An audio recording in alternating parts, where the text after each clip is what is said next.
क्या आप भी बेचैन मन से परेशान हैं? तो आज मैं आपके लिए कुछ प्रेरणादायक बातें लेकर आया हूं जो आपके मन को सुकून देंगी। पहली बात, हर दिन एक नया अवसर है। जब हम सुबह उठते हैं तो यह सोचें कि आज का दिन हमें क्या नया सिखा सकता है। हर चुनौती हमें मजबूत बनाती है। दूसरी बात, आपकी सोच ही आपकी दुनिया है। सकारात्मक सोच रखें। जब आप अपने विचारों को सकारात्मक दिशा में मोड़ते हैं तो आपकी जिंदगी भी उसी दिशा में बढ़ती है। तीसरी बात, सफलता की कुंजी है निरंतरता। कभी हार मत मानिए, छोटे कदम उठाते रहें और याद रखें कि हर बड़ा सपना छोटे छोटे प्रयासों से ही पूरा होता है। चौथी बात, खुद पर विश्वास करें। जब आप अपने आप पर विश्वास करते हैं तो कोई भी बाधा आपको रोक नहीं सकती। आप वो कर सकते हैं जो आप सोचते हैं। पांचवी बात, आज का दिन आपके लिए खास है, इसे बर्बाद मत करें। अपने लक्ष्यों की ओर एक कदम और बढ़ें। इन बातों को अपने दिल में बसाइए और देखिए आपका मन कैसे सुकून पाता है। याद रखें, हर दिन एक नई शुरुआत है। तो चलिए इस नई शुरुआत की ओर बढ़ते हैं और अपनी जिंदगी को बेहतर बनाते हैं। श्री कृष्ण कहते हैं, सच्ची खुशी वह है जब आप खुद से संतुष्ट हों, न कि दूसरों की सोच से। कोई खाली नहीं होता, सब भरे हुए हैं। कोई प्रेम से भरा है, कोई घृणा से सत पिली। जितनी मोहब्बत मिली सारी बांट दी दुनिया वालों में। जब हमने दामन फैलाया तो किसी ने दर्द के सिवा कुछ न दिया। नफरतों ने सिखाया है हमें जिंदा रहना, वरना प्यार ने तो कब का हमें मार दिया होता। कैसे समझाएं दर्दे दिल तुमको, तुमने कहा किसी से प्यार किया है। प्यार के दो मीठे बोलों से खरीद लो। मुझे दौलत की सोचोगे तो पूरी दुनिया बेचनी पड़ेगी। तुम्हें रोता वही है जिसने महसूस किया हो सच्चे रिश्ते को, वरना मतलब के रिश्ते रखने वाले को तो कोई भी नहीं रुला सकता। हर खुशी को खुशी मत समझो, हर गम को गम मत समझो। अगर इस दुनिया में जीना है तो खुद को किसी से कम मत समझो। सब कुछ महंगा हो गया है, लेकिन माचिस आज भी 1 रुपए पर रुकी है।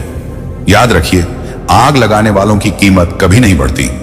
जिंदगी को देखने का सबका अपना नजरिया होता है।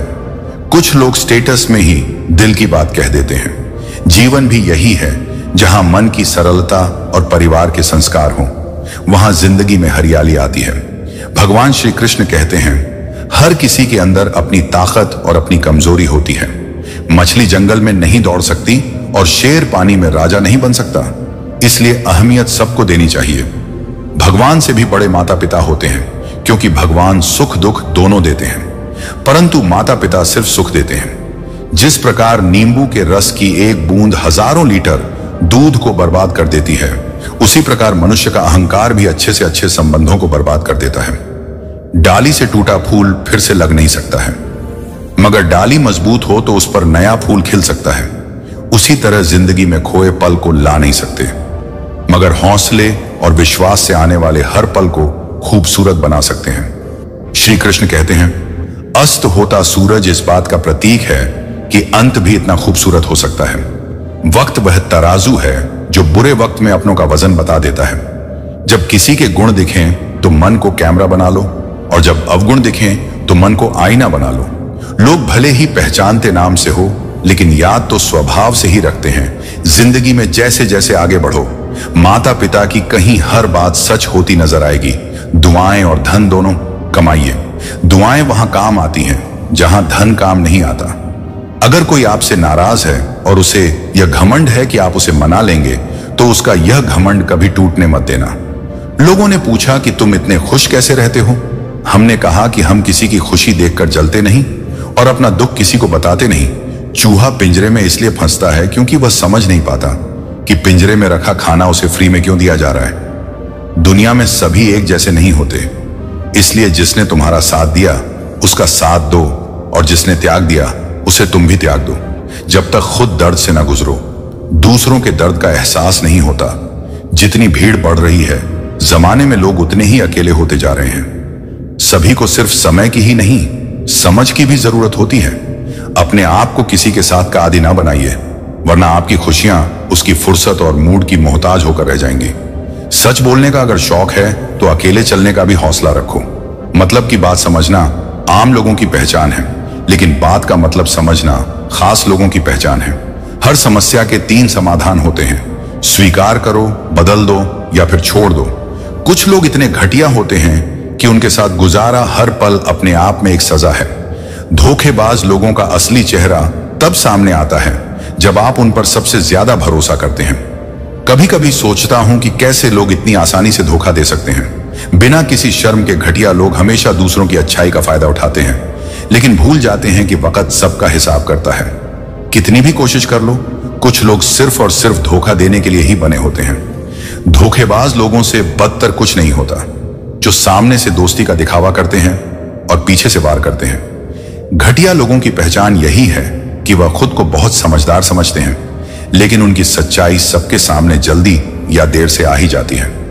जब इंसान खुद घटिया होता है तो वह दूसरों को भी उसी नजर से देखता है। धोखा देने वाले लोग कभी नहीं समझ सकते कि विश्वास टूटने का दर्द क्या होता है, क्योंकि उनके अंदर इंसानियत ही नहीं होती। घटिया लोगों से बात करना भी समय की बर्बादी है, क्योंकि उनकी सोच में सिर्फ धोखा और फरेब भरा होता है।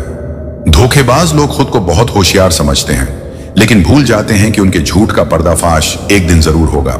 कभी कभी लगता है कि कुछ लोग इस धरती पर सिर्फ दूसरों का दिल तोड़ने के लिए ही आए हैं। घटिया लोगों के साथ रहना ऐसा है जैसे किसी जहरीले सांप को दोस्त बनाना, जो कभी भी डस सकता है। धोखेबाज लोग अपनी फरेबी हरकतों से खुद को महान समझते हैं, लेकिन असल में वह सबसे ज्यादा कमजोर होते हैं। घटिया लोगों से कोई उम्मीद रखना भी बेवकूफी है, क्योंकि उनके पास देने के लिए कुछ नहीं होता। सिवाय धोखे के धोखेबाज लोग सिर्फ खुद की भलाई के बारे में सोचते हैं, लेकिन भूल जाते हैं कि उनकी हरकतें उन्हें ही ले डूबेंगी। घटिया लोग हमेशा दूसरों की भावनाओं के साथ खेलते हैं, लेकिन एक दिन उनका भी खेल खत्म हो जाता है। धोखा देने वाले लोग खुद को बचाने के लिए झूठ का सहारा लेते हैं, लेकिन सच उनके सारे झूठों को एक झटके में मिटा देता है। घटिया लोगों से नफरत नहीं, बल्कि उनसे दूरी बनानी चाहिए, क्योंकि उनकी सोच से ही जहर फैलता है। धोखेबाज लोग इंसानियत के सबसे निचले स्तर पर होते हैं, जहां सिर्फ फरेब और धोखे की बातें होती हैं। अकेलापन वह साथी है जो बिना कहे ही हमारे दिल के दर्द को समझ जाता है। कई बार सबसे बड़ी सजा वही होती है जब आप भीड़ में होकर भी अकेले होते हैं। अकेलेपन की गहराई में दर्द की लहरें अक्सर तेज होती हैं। हर मुस्कान के पीछे एक दर्द छुपा होता है, और हर दर्द के पीछे एक न अकेलापन उस अंधेरी रात की तरह है जो दर्द को और भी गहरा बना देती है।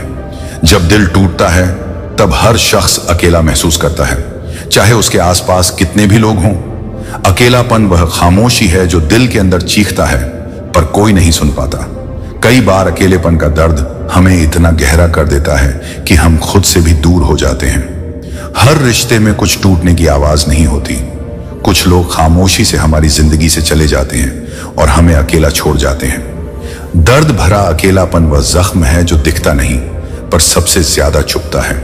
अकेलापन कभी कभी जिंदगी का सबसे कठिन सबक बन जाता है, जो हमें खुद से रूबरू कराता है। यह वह खामोशी है जो हमारे अंदर के दर्द को और भी गहरा बना देती है। जब चारों ओर लोग होते हैं और फिर भी दिल अकेला महसूस करता है, तब हम असल में समझ पाते हैं कि सच्चे साथी की कमी क्या होती है। दर्द भरे रिश्ते अक्सर हमें उस मुकाम पर ले जाते हैं जहां हमें खुद को संभालना पड़ता है, चाहे दिल कितना भी टूट चुका हो। अकेलापन उस चुभन की तरह है जो दिल के अंदर गहरे में बैठ जाती है, लेकिन मनोबल कुछ ही लोगों के पास होता है। मुसा कौन है, यहां तुझसा कौन है। यहां दौड़ लगी है सब में किसी और बनने की, खुद सा कौन है। यहां थोड़ा कम थका है, जिंदगी मजबूर हूं, मजदूर नहीं। इंसान की सोच भी अजीब है। कामयाबी मिले तो अपनी अक्ल पर खुश होता है, और जब परेशानी आए तो अपने नसीब को दोष देता है। बाहर से सुलझा हुआ दिखने के लिए अंदर बहुत उलझना पड़ता है। गलत आदत कितनी भी मीठी लगे, एक दिन बीमारी बन जाएगी, और अच्छी आदत कितनी भी कड़वी लगे, यही एक दिन औषधि बनकर काम आएगी। कुपोषण हर जगह है, कहीं आहार कम है तो कहीं संस्कार। जिंदगी ऐसे जियो कि कोई हंसे तो आपकी वजह से, हंसे आप पर नहीं, और कोई रोए तो आपके लिए रोए, आपकी वजह से नहीं। मैं उस किस्मत का सबसे पसंदीदा खिलौना हूं जो रोज मुझे जोड़ती है फिर से तोड़ने के लिए पसंद। उसे कीजिए जो आप में परिवर्तन लाए, वरना प्रभावित तो मदारी भी कर लेते हैं। एक उड़ते हुए गुब्बारे पर क्या खूब लिखा था, वह जो बाहर है वह नहीं, वह जो भीतर है वही आपको ऊपर ले जाता है। मोहब्बत या इज्जत किसी को इतनी भी मत दो कि वह अपनी औकात भूल जाए। छोटी छोटी बातों को बड़ा ना किया करें, उससे जिंदगी छोटी हो जाती है बहुत जे उनके लिए। जिसे हम पसंद करते थे अब जीना है उनके लिए। जो हमें पसंद करते हैं रब से जब भी मांगो तो रब को ही मांगो, क्योंकि जब रब तुम्हारा होगा तो सब तुम्हारा होगा। चलते हैं, वह भी हमसे तेवर बदल बदल के, जिनको सिखाया हमने चलना संभल संभल के। किसी इंसान के पीछे भागकर अपनी वैल्यू कभी कम मत करो, क्योंकि जो आपका है वह आपको छोड़कर कभी नहीं जाएगा। कितनी अजीब बात है, लोग कुछ पल खुश रहने के लिए पूरी जिंदगी दुखी रह कहते हैं। परम शत्रु से भी ज्यादा खतरनाक होता है। दिशा में भटका हुआ मन हमेशा किस्मत ही खराब नहीं होती। कई बार हम फैसले ही गलत ले लेते हैं। लोग अगर थोड़े से काबिल हो जाते हैं तो दूसरों को बेवकूफ समझने लगते हैं। आदमी के शब्द नहीं बोलते बल्कि उसका वक्त बोलता है।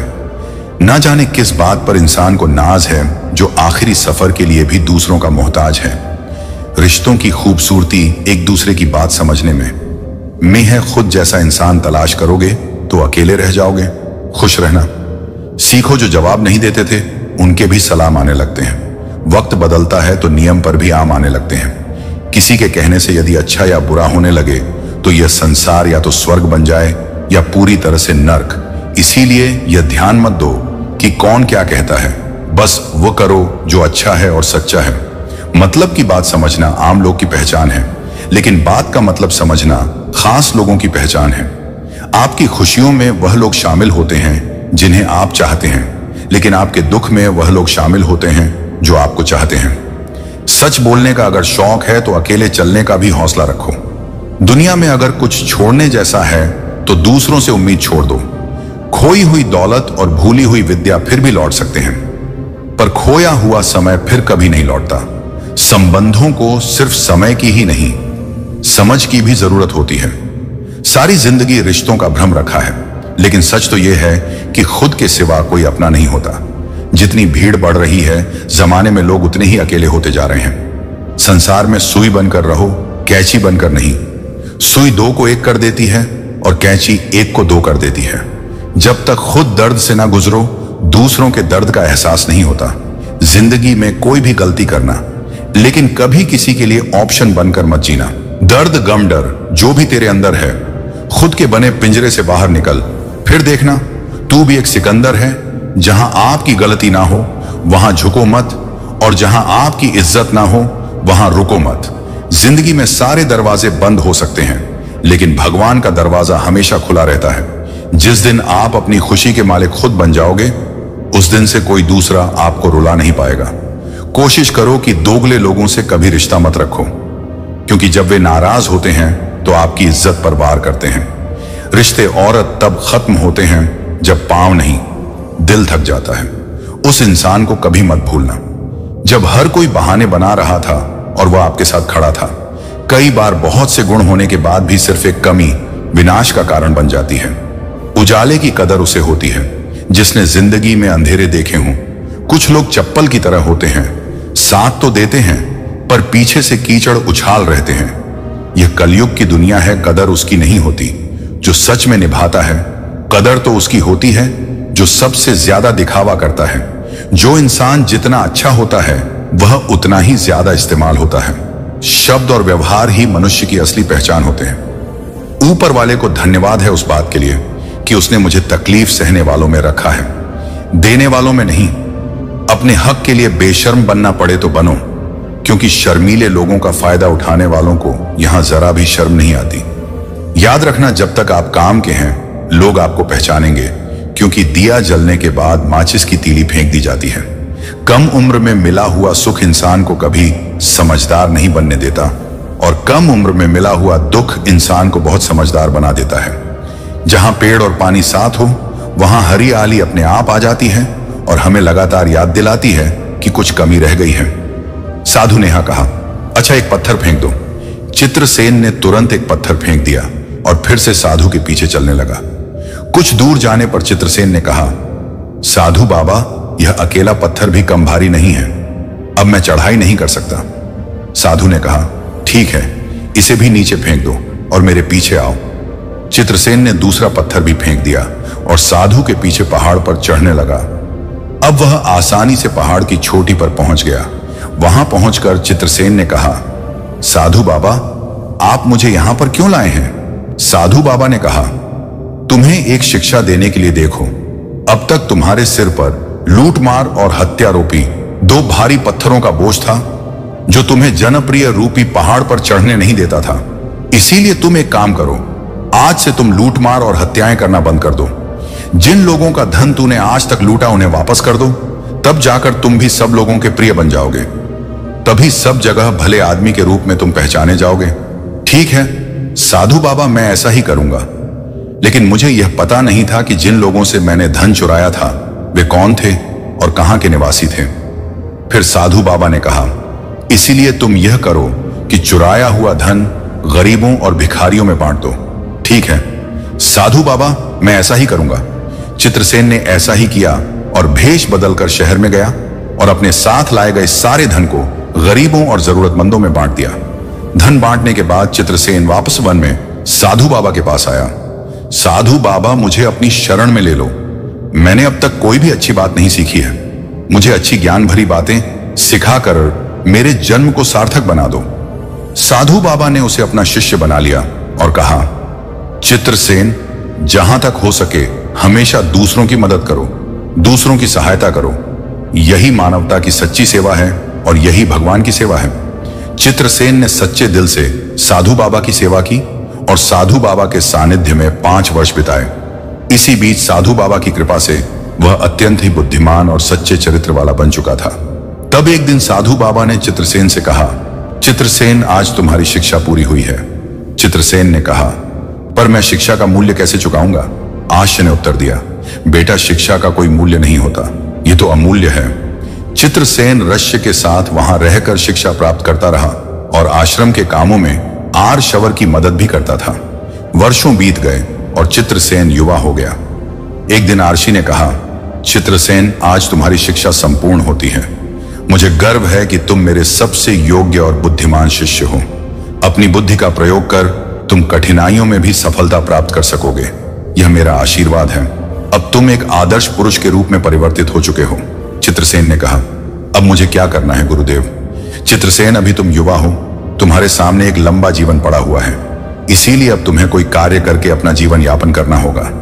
चित्रसेन ने निराश होते हुए कहा, गुरुदेव, सब जगह मैं एक डाकू के रूप में बदनाम हूं, भला मुझ जैसे आदमी को कौन काम देगा? आर्षि ने कहा, जाओ अपनी इस बुद्धि के बल के साथ जीवन के कुरुक्षेत्र में सफल योद्धा बनकर उतर जाओ। फिर उसने निश्चय किया कि वह संग्रामपुर जाएगा। संग्रामपुर वही राज्य था जहां के राजा ने एक बार बचपन के समय में चित्रसेन को आश्रय दिया था, परंतु उसकी रानी ने अपमानित करके चित्रसेन को निकाल दिया था। जब चित्रसेन संग्रामपुर में पहुंचा तब उसे मालूम हुआ कि वहां के मंत्री की आकस्मिक मृत्यु हो चुकी है और इसीलिए मंत्री का पद खाली पड़ा था। राजमहल की राज्यसभा में आज मंत्री के खाली पड़े पद पर योग्य उम्मीदवार का चुनाव करना था। चित्रसेन भी उस समय राजा के दरबार में पहुंच गया और वहां पर जो कुछ भी घटित हो रहा था उसे बड़े ही ध्यान से देखने लगा। उस समय राजा अपने सिंहासन पर बैठे थे और उनके सेनापति ने कहा, महाराज, मंत्री की आकस्मिक मृत्यु से मंत्री का पद रिक्त हो गया है। यह पद ज्यादा दिनों तक खाली नहीं रखना चाहिए। राजा ने कहा, सेनापति जी, आप बिल्कुल ठीक कह रहे हैं। आज तक जो परंपरा चली आ रही है उसी के अनुसार मंत्री के पुत्र दिग्विजय को मंत्री का पद सौंपा जाएगा। सेनापति ने कहा, पर क्या दिग्विजय इस पद के लायक है? राजा ने कहा, चाहे लायक हो या ना हो, राजकीय परंपरा के अनुसार यह पद उसे ही सौंपा जाएगा। हम अब दरबार में इसकी घोषणा करेंगे। इतने में चित्रसेन आगे बढ़ा और बोला, महाराज, समय के साथ पुरानी परंपराओं को बदल देना ही समझदारी है।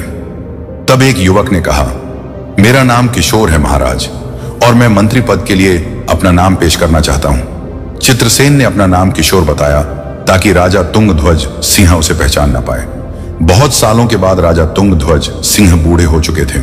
फिर चित्रसेन ने कहा, महाराज, आप जैसे चाहे उसी प्रकार मेरी परीक्षा ले सकते हैं। यदि मैं आपकी कसौटी पर खरा उतरा तो ठीक है, वरना आप मुझे जो सजा देना चाहे दे सकते हैं। राजा ने कहा, युवक, तुमने जो सलाह दी है राजकीय परंपराओं को बदलने की, हम उसे मानते हैं। उस सलाह पर हम तभी अमल कर सकते हैं जब तुम हमारे द्वारा ली गई परीक्षा में उत्तीर्ण हो जाओगे। हम दिग्विजय और तुम्हारी दोनों की परीक्षा लेंगे। जो भी इस परीक्षा में उत्तीर्ण होगा उसे हम चंद्रपुर का मंत्री बनाएंगे। राजा तुंग ध्वज सिंह के आदेश पर सोने की म्यान में रखी हुई 2 तलवारें तुरंत राज दरबार में पेश की गईं। तब राजा तुंग ध्वज सिंह ने दिग्विजय को एक तलवार दी और कहा, दिग्विजय, तुम्हें उत्तर दिशा में जाना है और वहां के समीप राज केसरपुर में जाकर वहां के राजा केसर सिंह को यह भेंट लेकर आना है। उसके बाद महाराज ने एक सोने की तलवार किशोर को दी।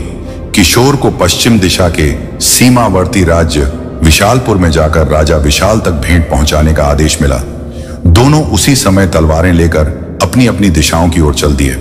जब दिग्विजय उत्तर दिशा में स्थित केसरपुर राज्य के दरबार में पहुंचा, तब उसने वहां के राजा से कहा, राजन, मैं चंद्रपुर के राजा तुंग ध्वज सिंह के द्वारा भेजा गया राजदूत हूं। हमारे महाराज ने आपके लिए यह सोने की तलवार उपहार में भेजी है।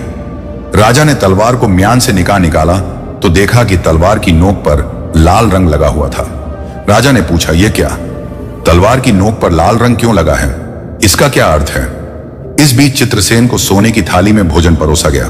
उसने कहा, देखिए महारानी जी, वह दिन आ ही गया जिसके बारे में आपने कभी मना किया था। महारानी ने पूछा, आप क्या कह रहे हैं मंत्री जी? मंत्री ने उत्तर दिया, महारानी जी, याद कीजिए कि आज से 15 वर्ष पहले आपने चित्रसेन नामक बालक को पत्ते पर भोजन परोसा था। महारानी बोली, ओ हाँ, याद आया। उस दृढ़ बालक ने तब उस भोजन को खाने से मना कर दिया था और कहा था कि वह तभी इस महल में भोजन करेगा जब उसे सोने की थाली में भोजन परोसा जाएगा। महारानी ने पूछा, लेकिन आपको यह बातें कैसे पता है? चित्रसेन ने उत्तर दिया, मैं वही बालक चित्र। महारानी जी, तब राजा तुंगध्वज जी ने महारानी से कहा, देखो महारानी जी, जिस बालक को आपने अहंकारी समझा था वह आज इस राज्य का मंत्री है। मंत्री ने कहा, राजन, यदि महारानी जी ने मुझे उस समय तिरस्कृत नहीं किया होता तो शायद मेरे मन में ऊंचाइयों को छूने की तीव्र इच्छा नहीं जगती। मैं तो महारानी जी का एहसानमंद हूं। इस तरह से मंत्री ने कुशलता पूर्वक मंत्री का पद संभाला।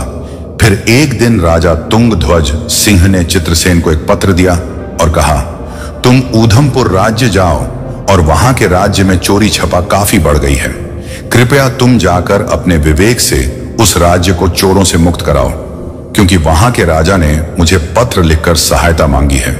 चित्रसेन ने धमपुर की दिशा की ओर चल पड़ा और एक दिन और एक रात चलकर वहां पहुंच गया। वह राजा हरिकांत सिंह के पास पहुंचा और बोला, राजा तुंग ध्वज सिंह ने आपके नाम यह पत्र भेजा है। राजा ने पूछा, तो राजा तुंग ध्वज सिंह जी ने मदद के लिए तुम्हें भेज दिया है? चित्रसेन से पत्र लेकर राजा ने वह पत्र पढ़ा जिसमें लिखा था, यह पत्र लेकर जो व्यक्ति आपके पास आ रहा है वह 5 वर्ष से मेरे पास मंत्री के पद पर है। मेरे साथ 5 वर्ष बिताने के बाद अब उसका मन पूरी तरह से साफ हो गया और मेरी शिक्षा से उसकी बुद्धि तीव्र हो गई है। इसीलिए मैं चाहता हूं कि आप इसे अपना विशेष सलाहकार नियुक्त कर लें। आपका हिताशी राजा तुंग ध्वज सिंह पत्र पढ़ने के बाद राजा सोचने लगे, यह आदमी एक समय कुख्यात डाकू रहा है और फिर एक राज्य में मंत्री रहा है। क्या इसे विशेष सलाहकार जैसे महत्वपूर्ण पद पर नियुक्त करना ठीक रहेगा? परंतु तभी उनके दिमाग में दूसरा विचार आया। पूर्व में चाहे यह आदमी कुछ भी रहा हो, परंतु जब राजा तुंग ध्वज सिंह जैसे अनुभवी राजा ने बताया है तो निश्चय ही यह उपयोगी होगा। मन में यह विचार आते ही उन्होंने चित्रसेन से कहा, तुम्हारा क्या नाम है? जी महाराज, मेरा नाम चित्रसेन है। चित्रसेन, आज से हम तुम्हें अपना विशेष सलाहकार नियुक्त करते हैं। चित्रसेन ने राजा हरिकांत सिंह के दरबार में अपना स्थान ग्रहण किया ही था कि कुछ लोग अपनी शिकायत लेकर वहां पहुंचे। उनमें 3 पुरुष और एक वृद्ध महिला थी। एक पुरुष ने आगे बढ़कर कहा, महाराज, इस बूढ़ी महिला ने हमारा सारा धन हड़प लिया है। कृपया न्याय करें और हमें धन वापस दिलवाएं। महाराज ने कहा, पहले हमें सभी विवरण बताओ, तब हम कोई निर्णय ले पाएंगे। वृद्ध महिला ने आगे बढ़कर कहा, महाराज, ये तीनों झूठ बोल रहे। मैं शुरू से ही आपको पूरी बात बताऊंगी। और उसने अपनी कहानी सुनाना शुरू किया। महाराज, यह 4 व्यापारी आपके राज्य में व्यापार करने आए थे और यहां उन्होंने भारी मुनाफा कमाया, जिससे उनके पास काफी धन इकट्ठा हो गया। एक दिन यह 4 लोग अपना संपूर्ण धन लेकर मेरे पास आए और बोले, बुढ़िया मां, हम इस राज्य में नए हैं और हमारे पास काफी धन है। कृपया हमारे धन की रक्षा करो। मैंने पूछा, मैं रक्षा कैसे करूं? उन्होंने कहा, हम तुम्हारे घर के आंगन में धन गाड़ देंगे और जिस दिन हम चारों एक साथ आकर अपना धन मांगे उस दिन तुम हमें धन वापस कर देना। अगर हम में से कोई एक आकर धन मांगे तो उसे मत देना। मैंने पूछा, यह तो बहुत सरल है, पर मेरे लिए क्या है? व्यापारियों ने कहा, बूढ़ी मां, इसके बदले में हम भी तुम्हें धन देंगे। मैंने कहा, तब मुझे तुम्हारी बात मंजूर है। उन्होंने घर में गड्ढा खोदा, 2 बड़ी पोटलियां धन से भरी और उसे वहां रखकर मिट्टी से ढक दिया। फिर वे बोले, बूढ़ी मां, हम हर शाम को यहां भोजन करने आया करेंगे। मैंने कहा, बड़े शौक से बैठो। रोज शाम को जब वे भोजन करने आते तो मुझसे पूछते, हमारा सारा धन सुरक्षित तो है ना? मैंने जवाब दिया, हाँ बेटा, तुम्हारा धन पूरी तरह सुरक्षित है। एक दिन जब उन 4 व्यापारियों ने खजाने की जगह को खोदा तो वहां पर धन अभी भी वैसा ही था जैसा छोड़ा गया था। अब उन्हें मेरी ईमानदारी पर कोई संदेह नहीं रहा। मेरी ईमानदारी से प्रसन्न होकर उन्होंने मुझे 5 स्वर्ण मुद्राएं दी और कहा, बूढ़ी मां, यह मुद्राएं रख लो, यह तुम्हें काम आएंगी। चित्रसेन ने राजा हरिकांत सिंह के दरबार में अपनी जगह ली और ध्यान से वृद्ध महिला की कहानी सुनी। जब महिला ने अपनी बात पूरी की तो चित्रसेन ने कहा, महाराज, यह मामला बहुत ही पेचीदा है, हमें इस पर गहराई से विचार करना होगा। तभी वृद्ध महिला ने आगे कहा, महाराज, उन 4 व्यापारियों में से एक ने लालच में आकर मुझे धोखा देने की कोशिश की। एक दिन जब वे सभी व्यापारी बाहर चौपड़ खेल रहे थे, उनमें से एक ने मुझसे कहा कि उसे सारा धन चाहिए। मैंने उससे पूछा कि क्या उसके साथी भी यही चाहते हैं, और उसने कहा कि हां। मैंने दरवाजे पर जाकर बाकी व्यापारियों से पूछा और उन्होंने भी हां में जवाब दिया। उसके बाद मैंने उस व्यापारी को धन निकालने की अनुमति दी।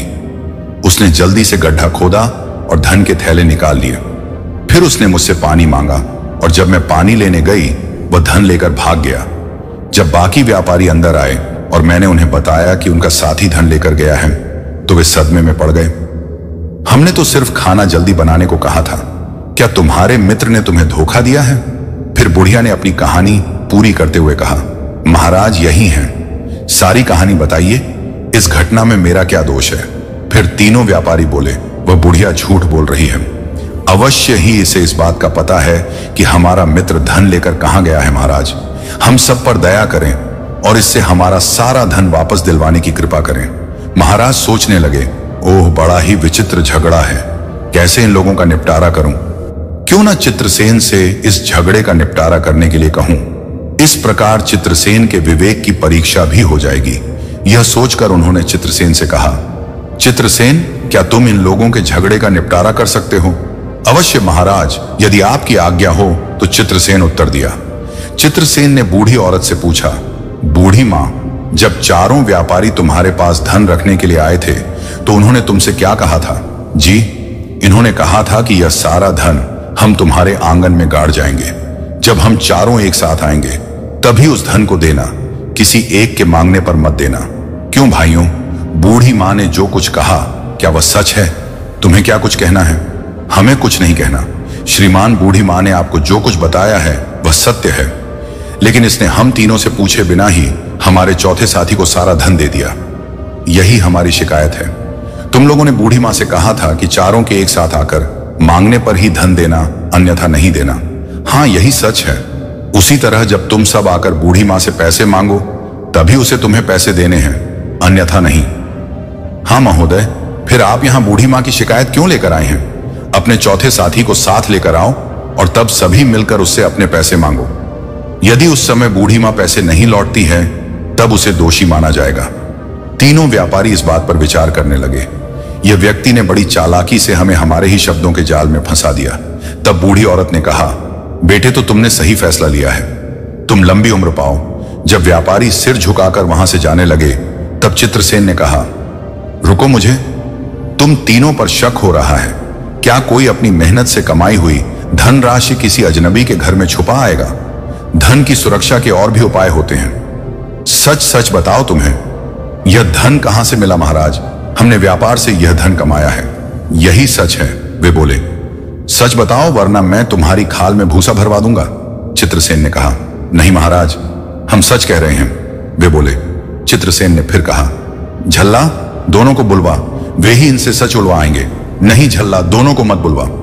हम सच बताते हैं तो बताओ सच क्या है? सच ये है कि हम 4 साथियों का एक चोरों का गिरोह था और जो धन हमारा चौथा साथी लेकर फरार है वह धन चोरी से ही इकट्ठा किया हुआ था।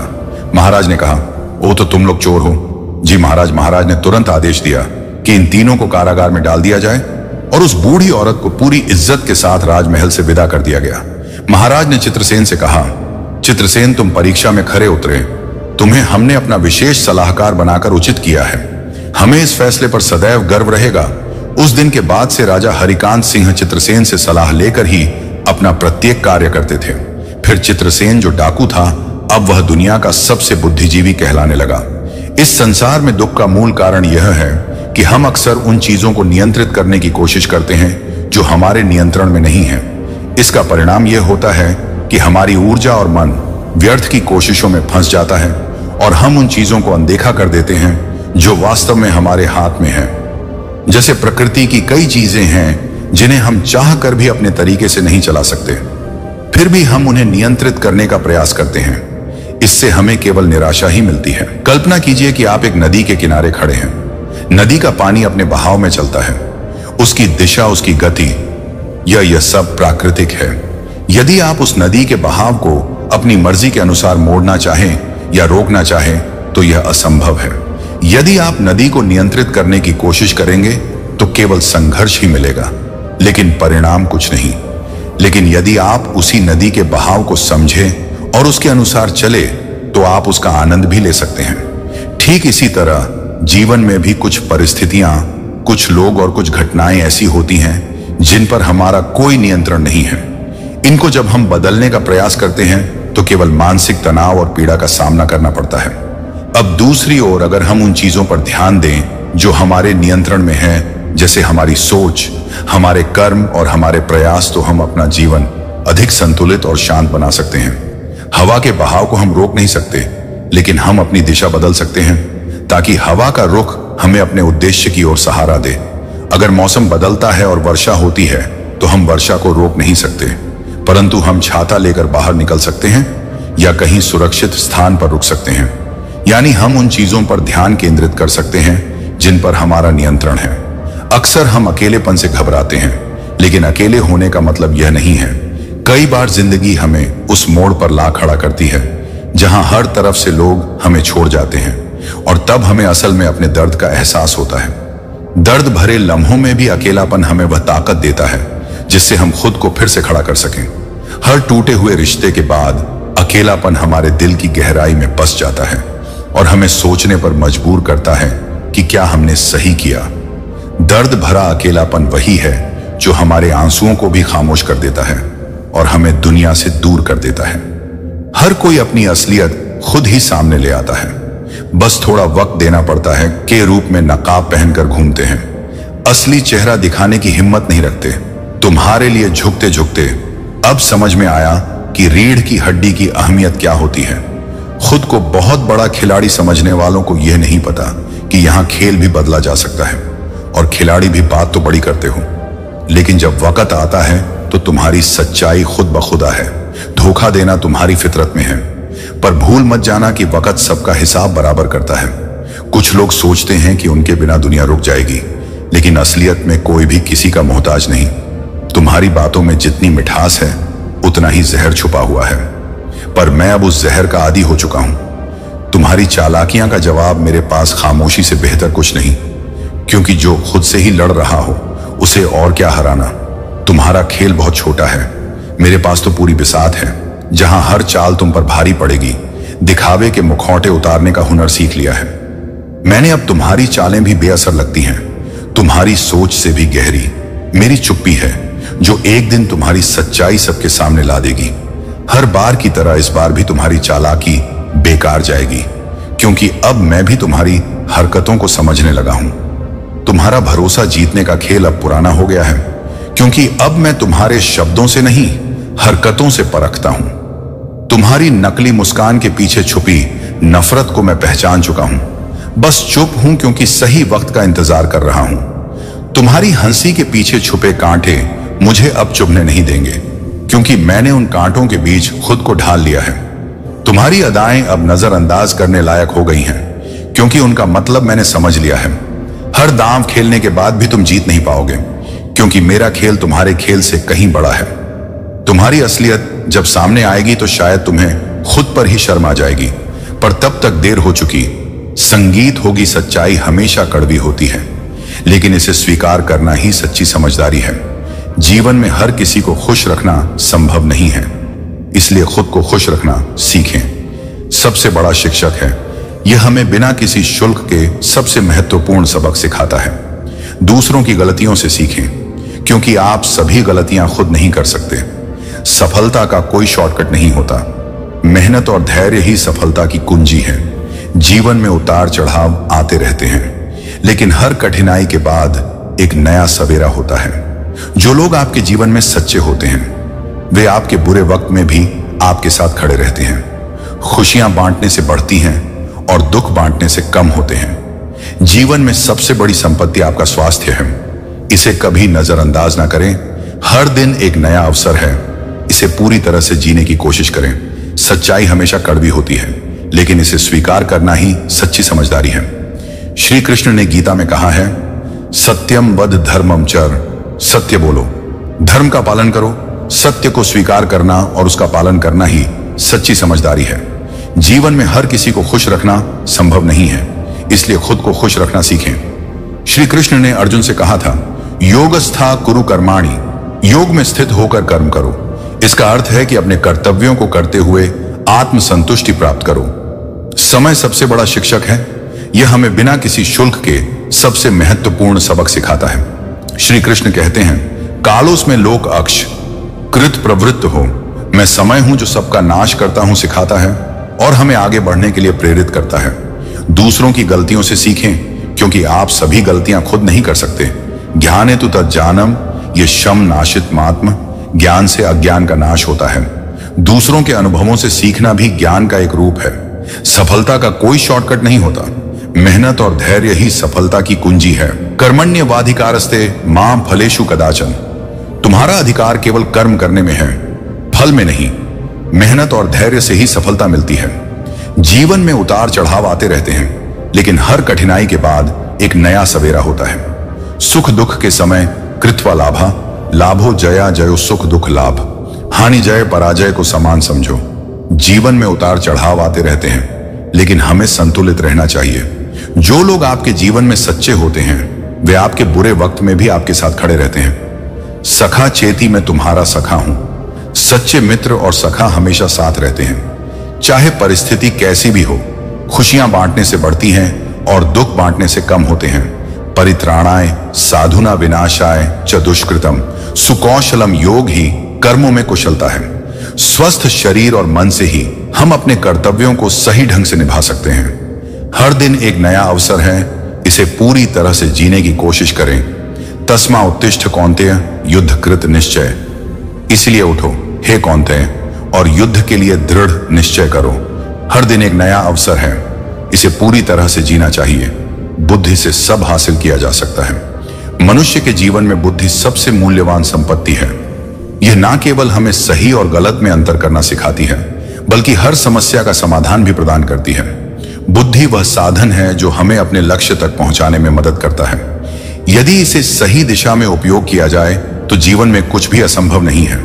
बुद्धि आत्मविश्वास का आधार है। जब हम अपनी क्षमताओं और विचारों पर विश्वास करते हैं तो हम हर चुनौती का सामना कर सकते हैं। बुद्धिमान व्यक्ति कभी भी परिस्थितियों से घबराता नहीं है। वह शांत चित्त से सोचता है और समस्याओं को हल करता है। आत्मविश्वास और बुद्धि का मेल व्यक्ति को न केवल जीवन में सफल बनाता है, बल्कि उसे समाज में आदरणीय भी बनाता है। जीवन में कठिनाइयां तो आती ही हैं, लेकिन बुद्धिमान व्यक्ति उनका स्वागत करता है।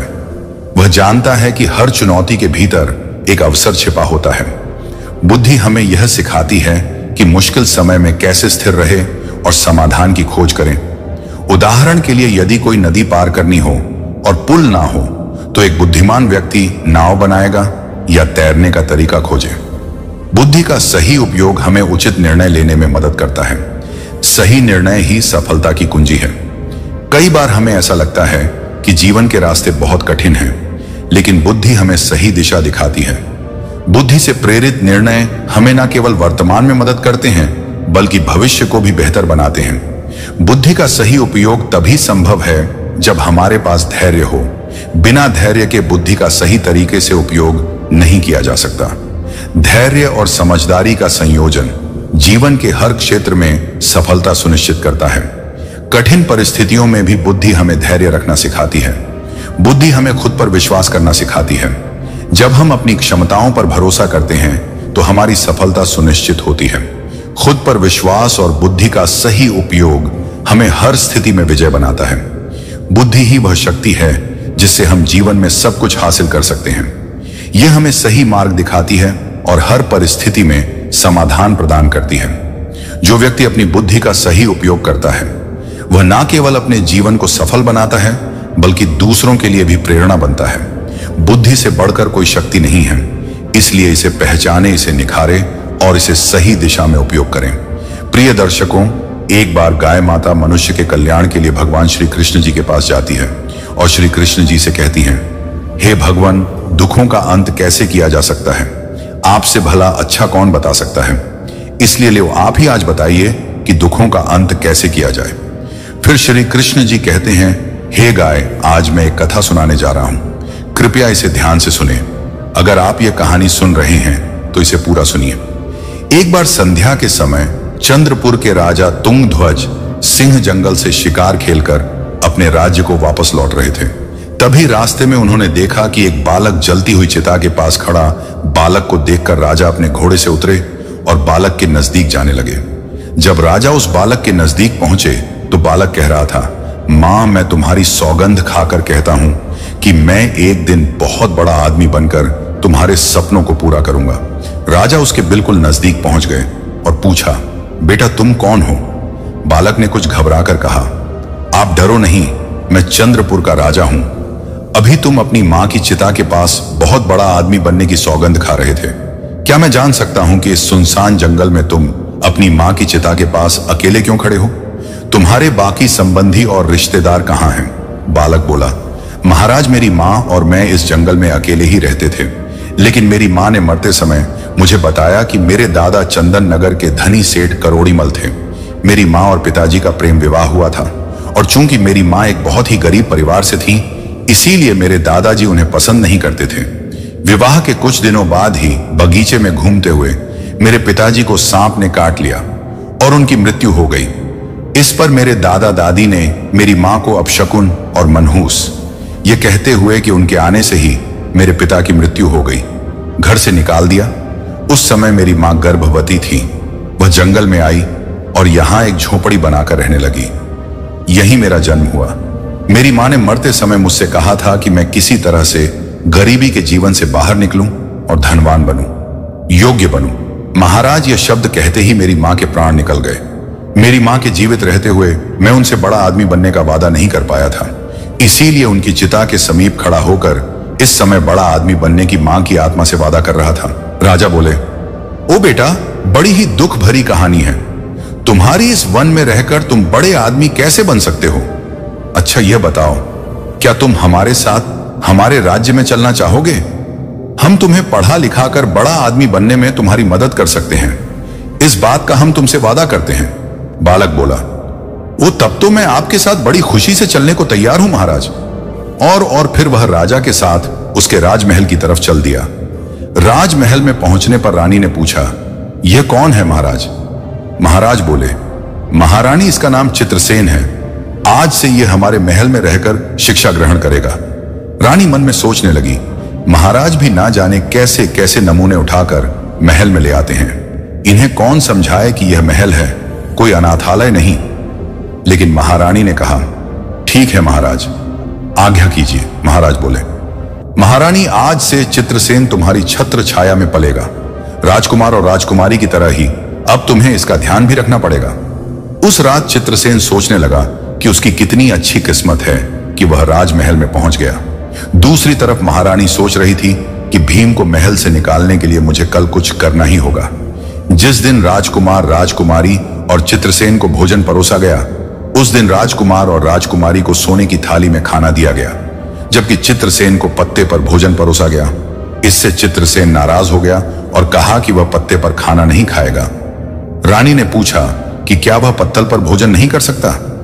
चित्रसेन ने जवाब दिया कि वह खा सकता है, लेकिन उसे यह भेदभाव पसंद नहीं आया, क्योंकि अन्य लोगों को सोने की थाली में खाना परोसा गया था। रानी ने तब कहा कि अगर वह राजाओं और महाराजाओं की तरह खाना चाहता है तो खाएं वरना ना खाएं। चित्रसेन ने कहा कि वह तब तक नहीं खाएगा जब तक कि उसे सम्मान के साथ सोने की थाली में भोजन नहीं परोसा जाता। इससे नाराज होकर चित्रसेन महल से चला गया और उसी जंगल की ओर लौट गया जहां से वह आया था। जब महाराज महल में आए और पूरी घटना का पता चला, उन्होंने रानी से पूछा कि चित्रसेन को सोने की थाली में भोजन क्यों नहीं परोसा गया। रानी ने कहा कि वह चित्रसेन की परीक्षा करना चाहती थी, जिससे पता चला कि वह बहुत ही घमंडी और चतुर है। इसके सिवा उसके अंदर कोई भी विशेषता नहीं है। वह अपने जीवन में कुछ भी नहीं बन पाएगा। महाराज ने कहा, बेशक तुमने उसे पत्ते पर भोजन परोस कर उसकी परीक्षा लेना चाहा, परंतु तुमने यह ठीक नहीं किया। वह अभी बालक है, उसे अपमान महसूस हुआ होगा, कहीं वह महल से चला ना जाए। महाराज ने कहा, महल का सुख वैभव छोड़कर वह कैसे जा सकता है। भला राजा तुरंत चित्रसेन को महल में ढूंढने लगे, परंतु वह उन्हें महल में नहीं मिला। चित्रसेन अवश्य ही जंगल में अपनी झोपड़ी में चला गया होगा। मुझे तुरंत वहां जाकर उस बेसहारा बालक को वास महल में लेकर आना चाहिए। राजा ने कहा। राजा अपने घोड़े पर सवार होकर जंगल की तरफ निकल चले। इधर जब चित्रसेन वापस जंगल में आ गया था, गंगा नदी के किनारे त्रिकूट नाम से एक विशाल वन था, जिसका कोई दूसरा छोर नहीं था। वहीं पर ब्रह्मरस नाम का एक साधु रहते थे। वह बहुत ही करुणामय थे। जब भी कोई यात्री उस तरफ से गुजरता, साधु महाराज उनसे निवेदन करते कि वे कुछ समय के लिए उनकी कुटिया में विश्राम करें और फिर यात्रा जारी रखें। यात्री उनके निवेदन को स्वीकार कर लेते और उनकी कुटिया में आराम करते। बाद में यात्री उन्हें प्रणाम करके अपने रास्ते निकल जाते। इस प्रकार साधु महाराज उस वन में गुजरने वाले यात्रियों की सेवा किया करते थे। इसी वन में चित्रसेन नाम का एक डाकू भी रहता था। लूटपाट करना उसका पेशा था और जो भी यात्री उसे पैसा देने में हिचकिचाहट के मार डालता था। इसी भय से लोग उस जंगल से गुजरने के लिए 100 बार सोचते थे, और अगर कोई बहादुरी से उस जंगल में प्रवेश करता भी तो डाकू चित्रसेन उसे लूट लेता। इस तरह डाकू चित्रसेन का खौफ आसपास के सभी गांवों में फैल गया था। एक दिन गांव के कुछ लोग एकत्र हुए और उन्होंने डाकू चित्रसेन से मुक्ति पाने की योजना बनाई। एक व्यक्ति ने कहा, चित्रसेन डाकू का आतंक दिन प्रतिदिन बढ़ता जा रहा है, हमें इससे कैसे निपटना चाहिए। एक ने कहा, भाइयों, संगठन में बहुत ही शक्ति होती है। यदि हम सब मिलकर उस पर धावा बोल दें तो कैसा रहेगा। इससे तो हम सहज ही उसे अपने कब्जे में ले लेंगे, तब हम उसकी गर्दन काटकर उसे मार देंगे। विचार तो तुम्हारा बहुत ही उत्तम है, तो फिर देर किस बात की, आज ही चित्र से डाकू पर धावा बोल दिया जाए। उसी समय सभी लोग अस्त्र शस्त्रों से लैस होकर चित्रकूट जंगल की ओर चल पड़े। वन में पहुंचकर वे डाकू चित्रसेन को ललकार लगे। कहां छिपा हुआ है डाकू? चित्रसेन, बाहर निकल, देख आज हमें तू लूट नहीं पाएगा। तेरी मौत बनकर आए हैं। आज हम सबसे तू बच नहीं पाएगा। शिकार के फेर में झाड़ियों में छुपे डाकू। चित्रसेन ने जब देखा कि बहुत से लोग उसके खिलाफ बोल रहे हैं तो वह अचानक चौंक गया। उसने सोचा कि अगर आज वह इस भीड़ के हाथ लग गया तो उसका बचना मुश्किल है, जबकि वे लोग लगातार उसे चुनौती दे रहे थे। डाकू चित्रसेन ने सोचा कि यहां तो मुझे यह लोग जरूर पकड़ लेंगे, मुझे कहीं और छुप होगा ताकि मैं अपनी जान बचा सकूं। यह सोचकर वह वहां से उठा और चुपचाप वहां से निकल भागा। जल्दी ही उसे साधु की कुटिया दिखाई दी। उसने सोचा कि मुझे इस कुटिया में शरण लेनी चाहिए। वह कुटिया के समीप पहुंचा तो वह बहुत ही हाँफ रहा था। साधु ने उसे देखा और कहा, कौन हो तुम? इस तरह से हाँफ क्यों रहे हो? और इस वीरान जंगल में तुम अकेले क्या कर रहे हो? कौन हो तुम? क्या घर से भाग कर आए हो? नहीं आर्ष, वह ऐसी बात नहीं है। तब चित्रसेन ने राश को अपनी राम कहानी सुनाई। तब अर्शी ने कहा, तुम बड़ा आदमी बनना चाहते हो? हाँ रश, पर समझ नहीं पा रहा हूं कि मैं बड़ा आदमी कैसे बनूंगा। बेटा, यहां पर रहकर तुम बड़े आदमी कैसे बन सकते हो? बड़ा आदमी बनने के लिए बुद्धि की आवश्यकता होती है और बुद्धि विद्या ग्रहण करने से आती है। ओ परंतु महाराज, विद्या कैसे प्राप्त करूं? मेरे पास तो शिक्षा हेतु कोई धन नहीं है, मुझे कौन पढ़ाए? चित्रसेन ने पूछा। आर्शिविर ने कहा, बेटा, यदि तुम सच्चे दिल से शिक्षा प्राप्त करना चाहते हो तो मेरे आश्रम में रहकर तुम विद्या प्राप्त कर सकते हो। फिर चित्रसेन ने किसी तरह से अपनी उखड़ी हुई सांसों पर काबू पाया और कहा, साधु बाबा, कुछ लोग मेरी हत्या करने के लिए वन में मुझे खोज रहे हैं, उनसे मेरी रक्षा कीजिए। जा, तू अंदर कुटिया में जाकर छिप जा। आर्षवर ने कहा। चित्रसेन ने ऐसा ही किया और कुटिया के अंदर जाकर छिप गया। तभी चित्रसेन को खोजते हुए लोगों की भीड़ कुटिया के पास आ पहुंची और साधु महात्मा से पूछने लगी, बाबा क्या आपने यहां से किसी आदमी को गुजरते हुए देखा है? बाबा ने कहा, आप लोग किस आदमी की बात कर रहे हो? हम चित्रसेन डाकू की बात कर रहे हैं। साधु बाबा, उसने मासूम और निहत्थे लोगों को लूटकर बहुत सताया है। वह अपना खजाना भरता है और मौका मिलने पर लोगों की हत्या भी कर देता है। आज हम उसे मारने आए हैं। साधु बाबा ने कहा, क्या तुम चित्रसेन को मारोगे? वह तो पहले ही गंगा नदी में डूबकर मर चुका है। साधु बाबा, आप क्या कह रहे हो? चित्रसेन डाकू मर चुका है। हां भाइयों, मेरे कहे पर विश्वास करो और अपने घर वापस लौट जाओ। चित्रसेन कुटिया के अंदर छिपा खिड़की से यह सब देख रहा था और सोच रहा था कि आज साधु बाबा की वजह से उसकी जान बच गई। लोग साधु बाबा का बहुत आदर करते थे। उनकी बातों पर विश्वास करके वे वहां से लौट गए। जब लोग चले गए तो डाकू कुटिया से बाहर आया और साधु बाबा से पूछने लगा, साधु बाबा, आपने मेरे बारे में उन लोगों से झूठ क्यों बोला? मैंने उनसे क्या झूठ बोला था? चित्रसेन तुम्हारे अंदर का डाकू मर चुका था, इसलिए तुम डरकर मेरी मदद मांगने आए थे। साधु बाबा, आपकी बात सच है। साधु बाबा फिर कहने लगे, उनसे धन लूटकर तुम अपना लोक और परलोक बिगाड़ रहे हो। इतना सब कुछ करने पर भी क्या तुम्हारे मन को शांति है? तुम निडर होकर अन्य लोगों की तरह जीवन गुजार सकते हो? नहीं, हर समय मुझे यही डर बना रहता है कि कहीं कोई मुझे मार ना दे। बोलो, सत्य है ना? हाँ साधु बाबा। फिर कुछ सोचकर चित्रसेन डाकू ने साधु बाबा से कहा, साधु महाराज, आपकी बातों ने मेरी आंखें खोल दी हैं। मैं भी अन्य लोगों की तरह निडर होकर जीना चाहता हूं। आप मुझे कोई ऐसा उपाय बताइए जिससे लोग मुझे भी आपकी तरह आदर और सम्मान से देखें। मैं वचन देता हूं कि आप मुझसे जो भी काम करने को कहेंगे मैं उसे करूंगा। ऐसा है, तब आप मेरे पीछे पीछे चलिए।